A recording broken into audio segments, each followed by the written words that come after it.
大家好，今日呢條片啦，同大家講講小人8代咧，有時開機入唔到 system，即係停喺呢個 logo 度，不停咁斬啊斬，即係可能10分鐘都仲未入到嘅 system，咁我哋係需要重設佢嘅。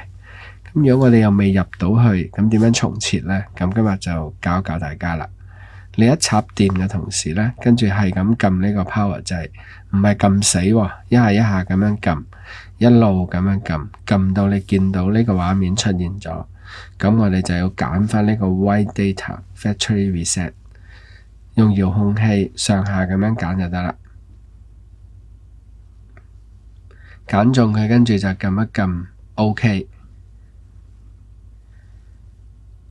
然後呢就揀翻 Factory Data Reset。呢個過程呢又快又慢，有啲機呢幾秒就做完噶啦。咁如果有啲機慢呢，可能要1分鐘左右嘅，你就俾啲耐性佢等一等。做完呢就會見翻呢個畫面，我哋就揀 Reboot System Now， 咁就重新 boot 機。假如你部機係冇大問題嘅，咁理論上邊你做完呢個 step 呢，等一陣嘅 system 就會出現翻一個正常嘅開機畫面啦。